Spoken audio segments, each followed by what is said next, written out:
नमस्कार, मैं हूं मनमोहन भट्ट। हरियाणा के विधानसभा चुनाव से उत्साहित बीजेपी के नेता उल्लास में डूबे हुए हैं। तमाम वरिष्ठ नेता एक दूसरे को बधाइयां दे रहे हैं और इन्हीं बधाइयां देने के सिलसिले में उत्तराखंड के मुख्यमंत्री पुष्कर सिंह धामी भी दिल्ली में प्रधानमंत्री के आवास पर पहुंचे और वहां उन्होंने हरियाणा की जीत की बधाई प्रधानमंत्री नरेंद्र मोदी को दी। उत्तराखंड का विधानसभा चुनाव और हरियाणा का विधानसभा चुनाव, अगर इन दोनों का तुलनात्मक अध्ययन करें तो दोनों में कुछ समानताएं हैं। 2022 के विधानसभा चुनाव से ठीक 6 महीने पहले उत्तराखंड की कमान पुष्कर सिंह धामी को दी गई थी। ऐसे ही नायब सिंह सैनी को भी विधानसभा चुनाव से ठीक 6 महीने पहले ही कमान सौंपी गई थी। उत्तराखंड में भी बीजेपी का सीधा मुकाबला कांग्रेस से था, हरियाणा में भी ऐसा ही था। हरियाणा में भी कांग्रेस में फूट थी, उत्तराखंड में भी कांग्रेस में फूट थी और इसका फायदा बीजेपी को मिला। यह एक सीधा सीधा समीकरण है। अब इतनी समानताएं अगर दो राज्यों में हो तो बधाई देना तो बनता ही है कि हार से जीत में अपनी रणनीति के बदौलत यह जीत हासिल की है।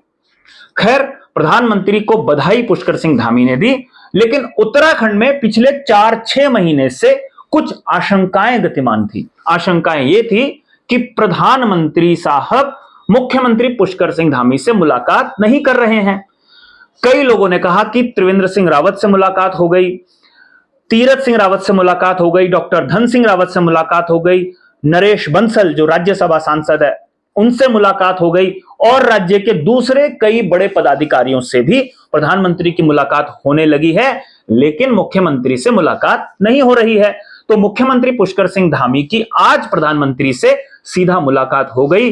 हरियाणा के चुनाव में जीत की बधाई भी प्रधानमंत्री को दे दी और आशीर्वाद भी प्रधानमंत्री से ले लिया। यानी उत्तराखंड में वो जो शंका के बादल थे उसको एक तरीके से साफ कर दिया है पुष्कर सिंह धामी ने कि ऐसा कोई भी बात नहीं है कि प्रधानमंत्री उनसे मिलते नहीं हैं। एक और तथ्य आया, मुख्यमंत्री कार्यालय और उत्तराखंड सरकार ने इस बात को खूब प्रचारित किया। दर्जन भर से ज्यादा सीटें हरियाणा में ऐसी थी जहां पर प्रचार का जिम्मा मुख्यमंत्री पुष्कर सिंह धामी को भी दिया गया था।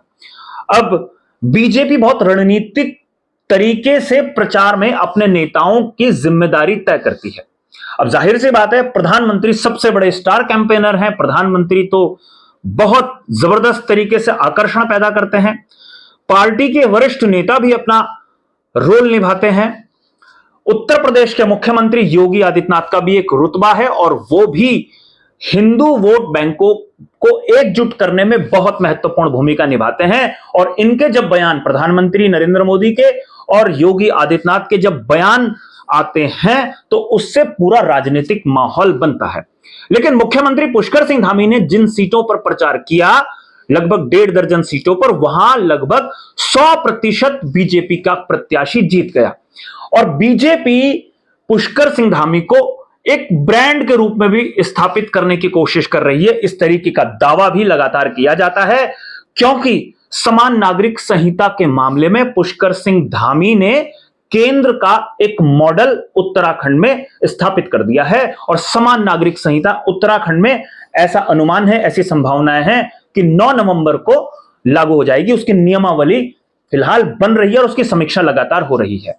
यानी स्थापना दिवस के दिन उत्तराखंड में समान नागरिक संहिता को लागू कर दिया जाएगा। और समान नागरिक संहिता को लेकर और मजार पॉलिटिक्स को लेकर पुष्कर सिंह धामी का जबरदस्त शो हरियाणा में दिखाई दिया। इस तरीके का दावा बीजेपी की तरफ से किया गया। यह राजनीतिक बात है। इसके बाद जब प्रधानमंत्री से एक राज्य के मुख्यमंत्री की मुलाकात होती है, एक नेता की दूसरे नेता से मुलाकात होती है, ये सारे समीकरण मैंने बता दिए। लेकिन एक मुख्यमंत्री की जब प्रधानमंत्री से मुलाकात होती है तो उसके कुछ अलग मायने होते हैं और उन मायनों में कुछ मांगे छुपी हुई हैं। कुल मिलाके 4 ऐसी मांगे हैं जो पुष्कर सिंह धामी ने प्रधानमंत्री नरेंद्र मोदी से की हैं। ये बहुत स्पष्ट है। इन मांगों को मैं आपको बहुत संक्षेप में बताता हूं।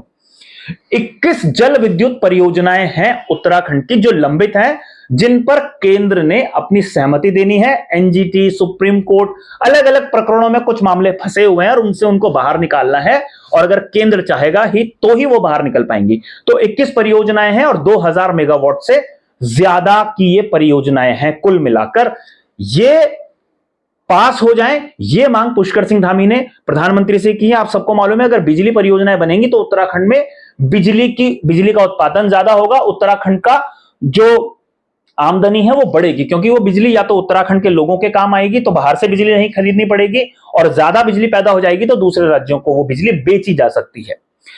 दूसरा, 3 महत्वपूर्ण रोपवे परियोजनाएं हैं, ये बहुत महत्वपूर्ण है।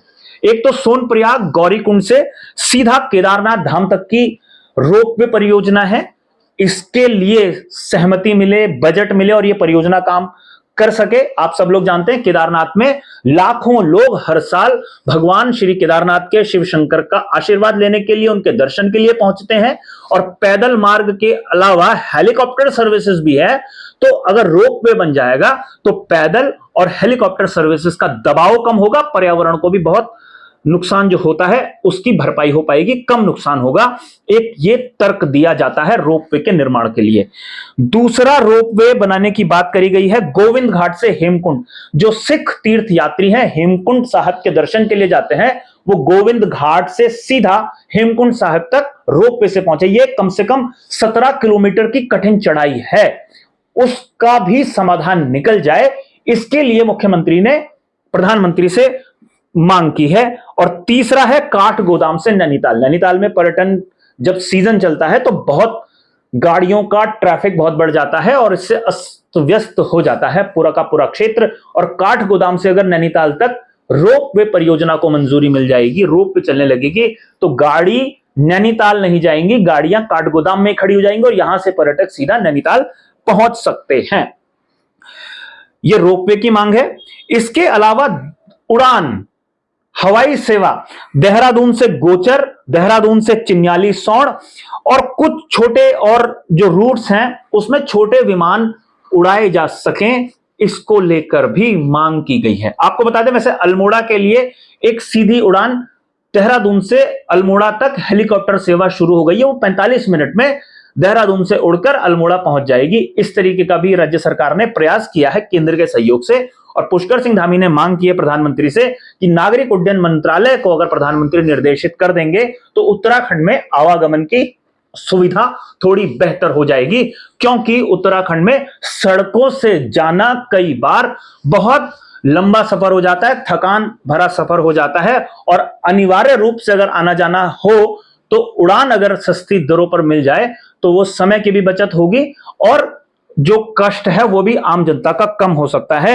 यह महत्वपूर्ण मांग थी। इसके अलावा 2-3 महत्वपूर्ण और सड़कें हैं जिनका निर्माण होना है, उनकी मंजूरी भी केंद्र सरकार को देनी है। तो ये 4 मुख्य मांगों को लेकर पुष्कर सिंह धामी ने प्रधानमंत्री नरेंद्र मोदी से मुलाकात की है। हरियाणा चुनाव के बहाने यह मुलाकात हुई, बधाइयों के साथ बातचीत की शुरुआत हुई और मांग पत्र देने के साथ इस बातचीत का समापन हुआ।